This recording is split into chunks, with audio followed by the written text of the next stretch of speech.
নমস্কার এভরিওয়ান, সবাইকে ওয়েলকাম করছি নতুন একটি রেসিপি দেখার জন্য। আশা করি আপনারা সবাই ভালো আছেন এবং সুস্থ আছেন। আজকে শুকনো চালের গুঁড়ো দিয়ে একটা ডিজাইনার পিঠা রেসিপি নিয়ে আসলাম। পিঠাটা কিন্তু দেখতে ভীষণ সুন্দর, তৈরি করা অনেক সহজ। তাছাড়া এই পিঠাটা কিন্তু দীর্ঘদিন পর্যন্ত সংরক্ষণ করে খাওয়া যাবে। এবার চলুন মূল রেসিপিতে যাওয়া যাক, আশা করি আপনাদের ভালো লাগবে। প্রথমে চালের গুঁড়োর একটা ডো তৈরি করে নিতে হবে। কড়াইয়ে আমি পরিমাণ মতো জল ব্যবহার করলাম। এবার স্বাদ মতো লবণ দিয়ে দিলাম।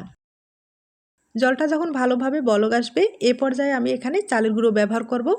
আর এটা শুকনো চালের গুঁড়ো, আতপ চালের গুঁড়ো। চালের গুঁড়ো প্রায় এখানে 200 গ্রামের মতো ব্যবহার করলাম। এবার একটা ঢাকনা ব্যবহার করতে হবে আর লো আছে 5-7 মিনিটের মতো সিদ্ধ করে নিতে হবে। এবার খুব ভালোভাবে নেড়েচেড়ে একটা ডো তৈরি করে নিতে হবে। এবার ডোটা ভালোভাবে মথে নিতে হবে, একবারে সফট একটা ডো তৈরি করে নিতে হবে। এই চালের গুঁড়োর ডোটা গরম অবস্থায় একটু ভালোভাবে মথে নিতে হবে। আর এগুলো যখন ঠান্ডা হয়ে যাবে মথে নিতে একটু সমস্যা হয়ে যাবে, ফেটে যাওয়ার সম্ভাবনা বেশি থাকবে। তাই গরম অবস্থায় ভালোভাবে মথে নিলে পিঠাগুলো তৈরি করতে সুবিধা হবে।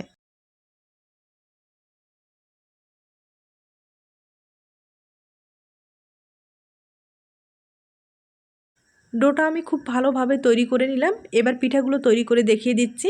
আর ছোট্ট একটা ডো নিয়েছি, এবার বেলে নিতে হবে। আর এই পিঠাগুলো যেহেতু সংরক্ষণ করতে হবে সেক্ষেত্রে কিন্তু পাতলা করেই আমি বেলে নিব। তবে আপনারা চাইলে পিঠাটা তৈরি করার পরে ভেজে খেতে পারেন। আর যারা সংরক্ষণ করতে চান তারা কিন্তু একটু পাতলা করে বেলে নেবেন। আর পিঠাটা তৈরি করার পরে আরেকটু কাজ আছে, সেটা আমি পরে বলে দিচ্ছি কিভাবে সংরক্ষণ করতে হবে। আবারও একটা ডো নিয়ে পাতলা করে বেলে নিব। আর এই ডোটা আমি ফুলের পাপড়ির জন্য কিন্তু বেলে নিচ্ছি। আর ফুলের পাপড়িগুলো যতটা পাতলা করবেন দেখতে কিন্তু ততটাই সুন্দর লাগবে। এবার ফুলের পাপড়িগুলো তৈরি করার জন্য এখানে একটা ফুলঝুরি পিঠার ছাঁচ নিব। আর এই ছাঁচটা দিয়ে আমি পিঠার পাপড়িগুলো তৈরি করে নেব। আর আমার মনে হয় এই ছাঁচটা কিন্তু কম বেশি সবার ঘরেই আছে, তাই সহজেই এই ছাঁচটা দিয়ে কিন্তু ফুলের পাপড়িগুলো তৈরি করে নিতে পারেন।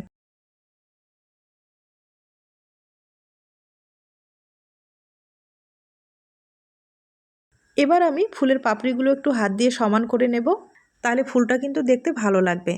আর আঁকা বাঁকা থাকলে ফুলটা দেখতে ভালো লাগবে না, তাই হাত দিয়ে একটু সমান করে দিতে হবে।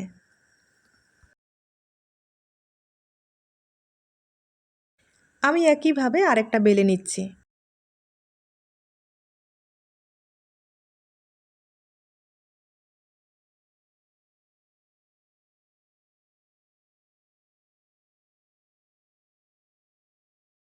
ফুলের পাপড়িগুলো আমি কেটে নিলাম।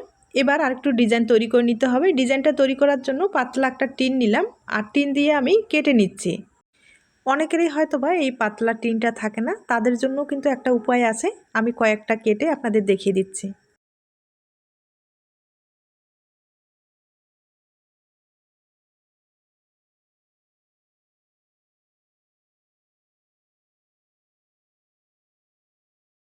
এবার যাদের পাতলা টিন নাই তারা কিন্তু এই পদ্ধতিটা ব্যবহার করতে পারেন।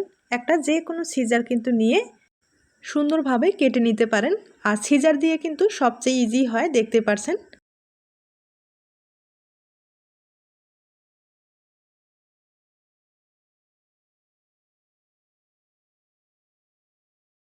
এখন যেটা করতে হবে, সামান্য পরিমাণে একটু ময়দা নিলাম আর অল্প পরিমাণে একটু জল দিয়ে একটা পেস্ট তৈরি করে নিতে হবে। তবে এটা কিন্তু অবশ্যই তৈরি করে নিতে হবে, এটা না হলে পাপড়িগুলো কিন্তু বসাতে পারবেন না, খুলে আসবে। তবে চালের গুঁড়ো দিয়ে কিন্তু এটা তৈরি করতে যাবেন না, চালের গুঁড়োটা কিন্তু ভালো হবে না। আটা অথবা ময়দা দিয়ে এই পেস্টটা তৈরি করে নিতে হবে। এবার আমি পিঠাটা তৈরি করে দেখিয়ে দিচ্ছি। পেস্টটা কিন্তু চারিপাশে একটু ভালোভাবে দিতে হবে আর এটা আঠার কাজ করবে। এরপরে একটার পর একটা পাপড়ি ভালোভাবে বসিয়ে দিতে হবে, তবে সমান করে কিন্তু এই কাজটা করে নিতে হবে, না হলে ফুলটা আঁকা বাঁকা হলে দেখতে ভালো লাগবে না।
পিঠাটা আমি তৈরি করে নিলাম, তবে পুরোপুরি এখনও হয়নি, মাঝখানে আরেকটা ফুল বসবে।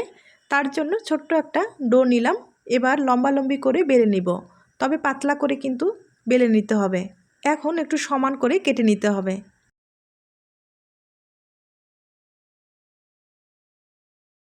এবার আমি পাতলা টিন দিয়ে ডিজাইন তৈরি করে নেব, তবে আপনারা চাইলে সিজার দিয়েও কিন্তু এখানে কেটে নিতে পারেন।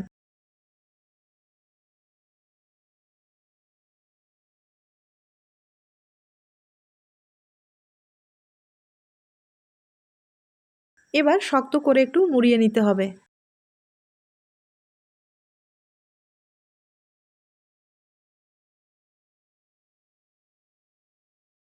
এবার পিঠার মাঝখানে ময়দার পেস্টটা দিয়ে দিতে হবে।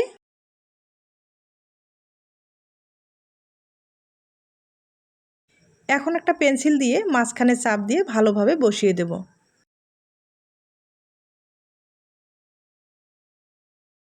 এবার পাপড়িগুলো যেগুলো একটু আঁকাবাঁকা হয়েছে সেগুলো কিন্তু একটু সমান করে দেব। ছড়িয়ে দিলে কিন্তু ফুলটা দেখতে ভালো লাগবে। আর পিঠাটা কিন্তু এখন রেডি হয়ে গেছে, দেখতেই পারছেন কতটা সহজে পিঠাটা তৈরি করা যায়, দেখতেও কিন্তু অপূর্ব হয়েছে। আপনাদের পছন্দ হলে কিন্তু ট্রাই করতে পারেন। এখন যেটা করতে হবে, পিঠাগুলো দীর্ঘদিন পর্যন্ত সংরক্ষণ করতে চাইলে সেক্ষেত্রে কিন্তু ভাপিয়ে নিতে হবে। আর আমি পিঠাগুলো ভাপিয়ে নেব। ভাপিয়ে নিতে প্রায় এক একটা পিঠা কিন্তু আমার 2 মিনিটের মতো সময় লেগেছে, তবে আপনাদের একটু কম বেশি লাগতে পারে। একইভাবে সবগুলো পিঠাই আমি ভাপিয়ে নেব।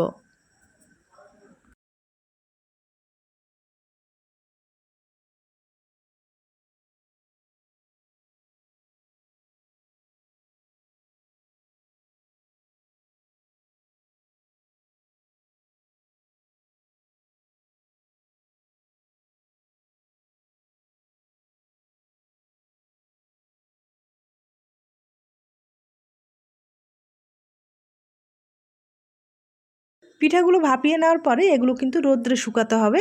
আর রোদ্রে শুকালেই আপনারা দীর্ঘদিন পর্যন্ত সংরক্ষণ করতে পারবেন। আমি রোদ্রে শুকিয়ে আপনাদের একবারেই দেখিয়ে দেব। পিঠাগুলো আমি রোদ্রে শুকিয়ে নিলাম, আর দেখতে পাচ্ছেন শুকানোর পরে আরও সুন্দর হয়েছে। এভাবে কিন্তু আপনারা দীর্ঘদিন পর্যন্ত সংরক্ষণ করতে পারবেন, তবে মাঝে মাঝে কিন্তু একটু রোদ্রে দিতে হবে। আর রোদ্রে দিলে অনেক দিন পর্যন্ত পিঠাগুলো ভালো থাকবে। এবার আমি আপনাদের একটা পিঠা ভেজে দেখিয়ে দিচ্ছি। এই পিঠাগুলো হালকা আছে ভেজে নিতে হবে। আর তেলটা কিন্তু অতিরিক্ত গরম করে দেবেন না, গরম করে দিলে পিঠাটা কিন্তু একবারে পুড়ে যাওয়ার সম্ভাবনা বেশি থাকবে, কারণ এগুলো রোদ্রে শুকানো পিঠা।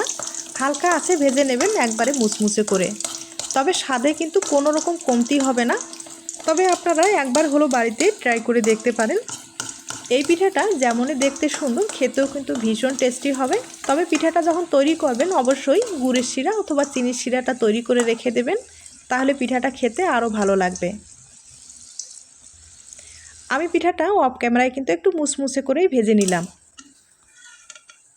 এবার আমি আপনাদের একটা পিঠা ভেঙে দেখিয়ে দিচ্ছি। তার আগে ছোট্ট একটা রিকোয়েস্ট থাকবে, পিঠার এই রেসিপিটি আপনাদের কাছে যদি ভালো লেগে থাকে বা আপনার কোনো উপকারে আসতে পারে তাহলে একটা লাইক দিতে পারেন।